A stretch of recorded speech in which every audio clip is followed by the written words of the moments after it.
RUU tahanan rumah, langkah bijak Anwar hentikan spekulasi nakal. Salam sejahtera rakyat Malaysia, hari ini kita bincangkan satu isu hangat, cadangan undang-undang tahanan rumah. Ada yang tak puas hati, kononnya rang undang-undang ini untuk individu tertentu. Dan ya, nama Najib Razak terus disebut berulang kali.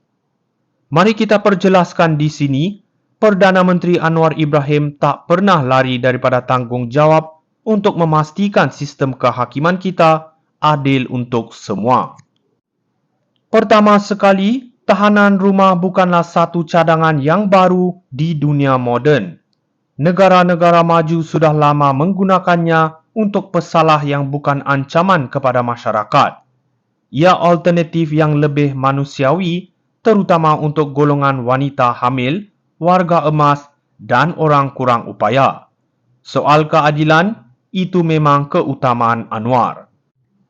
Yang kedua, spekulasi yang mengaitkan nama Najib Razak adalah tak lebih daripada helah politik basi. Anwar tak akan tunduk kepada politik dua darjat. Mana mungkin kerajaan PH di bawah Anwar yang berjuang melawan korupsi akan buat undang-undang untuk lindungi koruptor. Kalau itu yang anda percaya, bangunlah dari mimpi. Yang ketiga, kita perlu sokong inisiatif ini. Tahanan rumah adalah langkah progresif. Biarkan mereka yang layak seperti banduan pesalah ringan menerima hukuman lebih bersifat reformasi. Bukannya sekadar memenuhkan penjara. Ini cara Anwar mahu membina Malaysia yang lebih adil dan berperi kemanusiaan. Kesimpulannya, tahanan rumah adalah RUU untuk masa depan yang lebih cerah. Bukan alat politik murahan. Jangan termakan hasutan, Anwar sentiasa di landasan betul untuk memajukan negara ini. RUU tahanan rumah, langkah bijak Anwar hentikan spekulasi nakal. Salam sejahtera rakyat Malaysia, hari ini kita bincangkan satu isu hangat, cadangan undang-undang tahanan rumah. Ada yang tak puas hati, kononnya rang undang-undang ini untuk individu tertentu.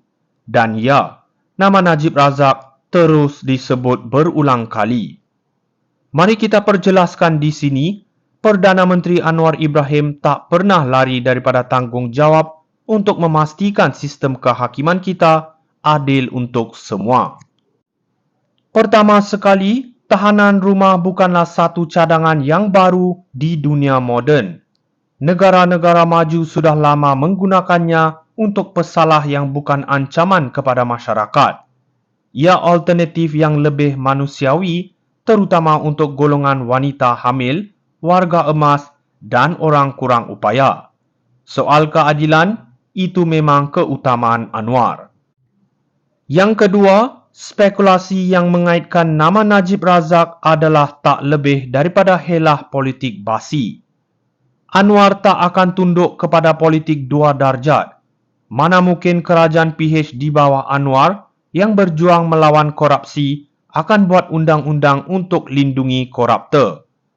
Kalau itu yang anda percaya, bangunlah dari mimpi. Yang ketiga, kita perlu sokong inisiatif ini.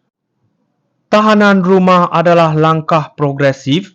Biarkan mereka yang layak seperti banduan pesalah ringan menerima hukuman lebih bersifat reformasi. Bukannya sekadar memenuhkan penjara. Ini cara Anwar mahu membina Malaysia yang lebih adil dan berperi kemanusiaan. Kesimpulannya, tahanan rumah adalah RUU untuk masa depan yang lebih cerah. Bukan alat politik murahan. Jangan termakan hasutan, Anwar sentiasa di landasan betul untuk memajukan negara ini. RUU tahanan rumah, langkah bijak Anwar hentikan spekulasi nakal. Salam sejahtera rakyat Malaysia, hari ini kita bincangkan satu isu hangat, cadangan undang-undang tahanan rumah. Ada yang tak puas hati, kononnya rang undang-undang ini untuk individu tertentu. Dan ya, nama Najib Razak terus disebut berulang kali.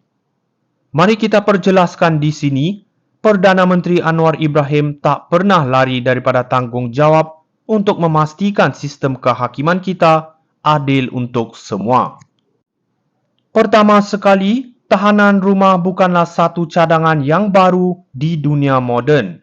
Negara-negara maju sudah lama menggunakannya untuk pesalah yang bukan ancaman kepada masyarakat. Ia alternatif yang lebih manusiawi, terutama untuk golongan wanita hamil, warga emas dan orang kurang upaya. Soal keadilan, itu memang keutamaan Anwar. Yang kedua, spekulasi yang mengaitkan nama Najib Razak adalah tak lebih daripada helah politik basi. Anwar tak akan tunduk kepada politik dua darjat. Mana mungkin kerajaan PH di bawah Anwar yang berjuang melawan korupsi akan buat undang-undang untuk lindungi koruptor. Kalau itu yang anda percaya, bangunlah dari mimpi. Yang ketiga, kita perlu sokong inisiatif ini. Tahanan rumah adalah langkah progresif. Biarkan mereka yang layak seperti banduan pesalah ringan menerima hukuman lebih bersifat reformasi. Bukannya sekadar memenuhkan penjara. Ini cara Anwar mahu membina Malaysia yang lebih adil dan berperi kemanusiaan. Kesimpulannya, tahanan rumah adalah RUU untuk masa depan yang lebih cerah. Bukan alat politik murahan. Jangan termakan hasutan, Anwar sentiasa di landasan betul untuk memajukan negara ini. RUU tahanan rumah, langkah bijak Anwar hentikan spekulasi nakal. Salam sejahtera rakyat Malaysia, hari ini kita bincangkan satu isu hangat, cadangan undang-undang tahanan rumah. Ada yang tak puas hati, kononnya rang undang-undang ini untuk individu tertentu. Dan ya, nama Najib Razak terus disebut berulang kali.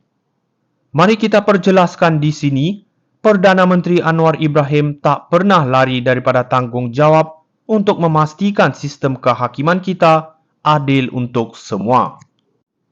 Pertama sekali, tahanan rumah bukanlah satu cadangan yang baru di dunia moden. Negara-negara maju sudah lama menggunakannya untuk pesalah yang bukan ancaman kepada masyarakat.